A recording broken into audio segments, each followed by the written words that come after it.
The Pope has urged an end to fighting in Syria during his annual Christmas address at the Vatican.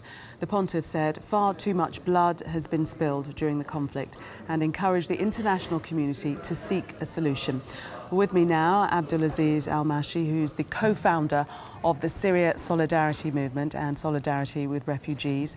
He's also a refugee himself, having arrived in the UK in 2009. You're a Muslim yourself, but Christmas is very much celebrated in Syria, isn't it?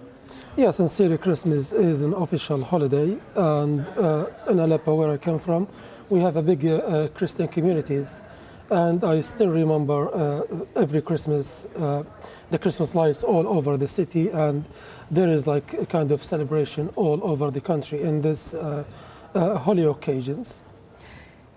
We can only imagine what it must be like, but what sort of Christmas are people facing with the fighting, being displaced from their homes? I mean, what conditions are they having to endure?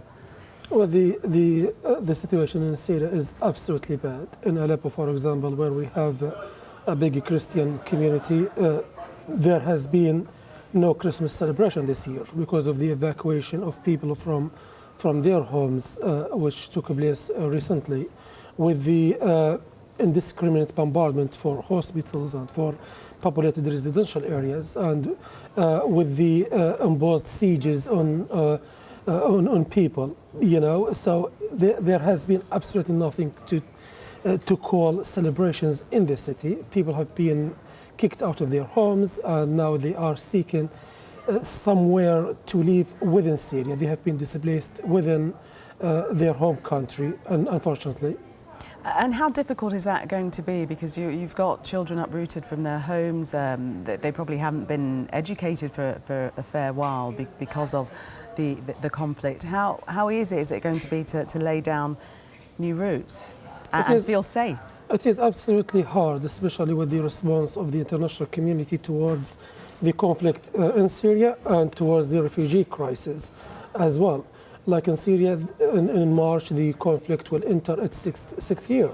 And that means people in Aleppo and in many opposition-held areas, like children, haven't been able to go to schools. And this is a really problem for us and for the future of Syria.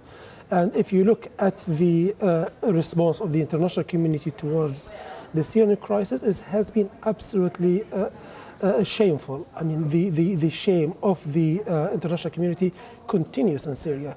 And if you look at the refugees who managed to get out of Syria and came to Europe, we have like tens of thousands of refugees stranded in Europe, and including many minors who are an easy target for traffickers and the criminals. And the UK government and the European government failed to find a solution for such a crisis. So yes, we have a dictatorial regime in Syria carrying out massacres against the Syrian people with the help of the Russians and the Iranians and other sectarian militias. And then you have the silence of the international community, and you have the shameful response of the European nations towards the refugee crisis. I mean, you speak from first-hand experience being a refugee yourself. What is your story? Well, I came to the UK before the crisis. I came as a student, and when the Syrian revolution started back in 2011, I was inspired by the Arab Spring, and I know we had a dictatorial regime in Syria, so I participated in the peaceful demonstrations against the Syrian regime outside the Syrian embassy here in London.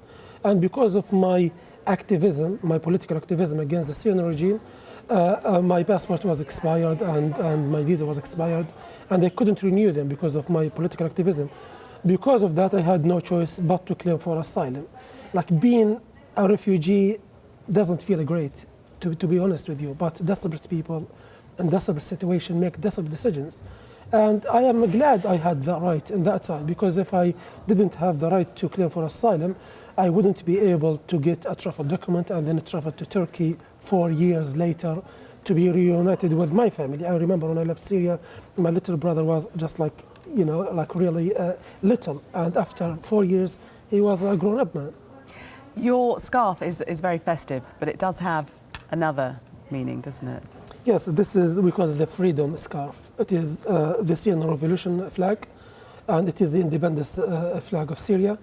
And, under this flag, so many people sacrificed their lives and paid a very heavy price for our freedom and for our dignity, to fight both the brutality of a dictatorial regime and the fanatical ideology of ISIS. It is the Syrian revolution.